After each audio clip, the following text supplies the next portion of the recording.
सबको जय मसीह की। हम विश्वास करते हैं कि आप प्रभु की कृपा से भले चंगे होंगे। आइए हम आज पाप के विषय में कुछ बातों को सीखेंगे। पाप क्या है? पाप के विषय में आज बहुत लोग अनजान हैं। सही जानकारी उन्हें पता नहीं है। बचपन में मुझे पता था कि जो लोग मांस खाते हैं वे ही लोग पापी हैं और जो लोग मांस का सेवन नहीं करते हैं वे धर्मी हैं। आज भी ऐसी सोच रखने वाले लोग बहुत हैं, परंतु ऐसी सोच रखना सही नहीं है। जब मुझे परमेश्वर का सच्चा ज्ञान प्राप्त हुआ तो मैं पाप के विषय में ठीक जानने पाया। मैंने जाना पाप परमेश्वर की व्यवस्था का विरोध है।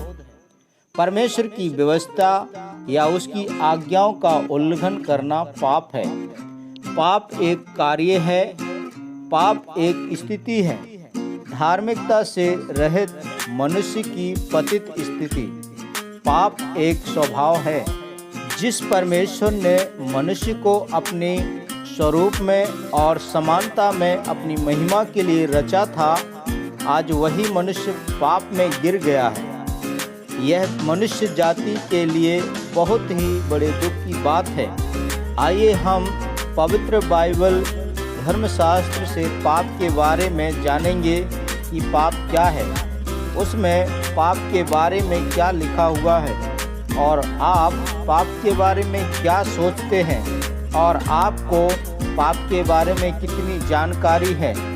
आप पाप करते हैं या नहीं करते हैं, इस वीडियो के माध्यम से आप पाप के विषय में कुछ बातों को जान पाएंगे। तो आइए शुरू करते हैं।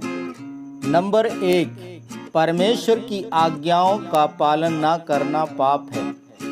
निर्गमन 20 उसका 3 से 17 आयत को आप जब पढ़ेंगे तो वहाँ परमेश्वर की व्यवस्था के कुछ नियम दिए गए हैं। अगर हम उन नियमों का पालन नहीं करते हैं तो हम परमेश्वर की आज्ञाओं का उल्लंघन करते हैं और हम परमेश्वर की दृष्टि में पाप करते हैं। वहाँ लिखा है और भी कई बातें वहाँ पे परमेश्वर ने आज्ञा के रूप में मनुष्य को मानने के लिए दी हैं, जिन्हें आप पढ़कर समझ सकते हैं, जिन्हें परमेश्वर की 10 आज्ञाएं कहा गया है। नंबर 2, कोई भी कार्य जो परमेश्वर को अप्रसन्न करता है पाप कहलाता है। हे प्रियो, जब हम अपने जीवन में कोई भी कार्य करते हैं जिससे पिता परमेश्वर या सृष्टिकर्ता अप्रसन्न होता है, वह परमेश्वर की दृष्टि में एक बड़ा पाप है। उत्पत्ति 38 उसका 10 में इस पाप के बारे में आप जान सकते हैं। नंबर 3, आप पवित्र जीवन जीना पाप की श्रेणी में आता है। मनुष्य को अशुद्ध करने वाली बातें आप मरकुस 7 अध्याय उसका 20 और 21 आयत में आप देख सकते हैं। वहाँ पे मनुष्य को कई प्रकार की बातें हैं जो अशुद्ध करती हैं या मनुष्य को अपवित्र बनाती हैं, और जब मनुष्य अपवित्र हो जाता है तो वह परमेश्वर की संगति से दूर हो जाता है। अपवित्र जीवन जीना पाप की श्रेणी में है, तो हमें पाप से दूर रहना चाहिए, अपवित्र जीवन से हमें बचे रहना चाहिए। नंबर 4, सब प्रकार का अधर्म पाप है। जो भी हम अधर्म के कार्य करते हैं वो पाप की श्रेणी में है। पहला यूहन्ना 5 उसका 17 में लिखा है, सब प्रकार का अधर्म पाप है। जो भी हम अधर्म के कार्य करते हैं अपने जीवन में वो परमेश्वर की दृष्टि में पाप है। इसलिए हमारे जीवन से हर प्रकार के अधार्मिक कार्य दूर रहना चाहिए। हमें किसी भी प्रकार के अधार्मिक कार्य नहीं करना चाहिए। नंबर 6, भलाई ना करना पाप है।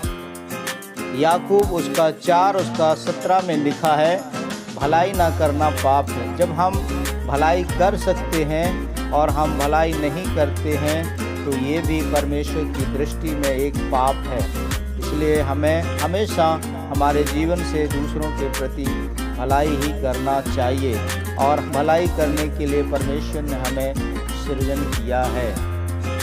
इसलिए हे प्रियो, हमें किसी भी व्यक्ति के बारे में या किसी भी लोगों के बारे में बुराई नहीं करना चाहिए। नंबर 6, जो कुछ विश्वास से नहीं होता है वह पाप है।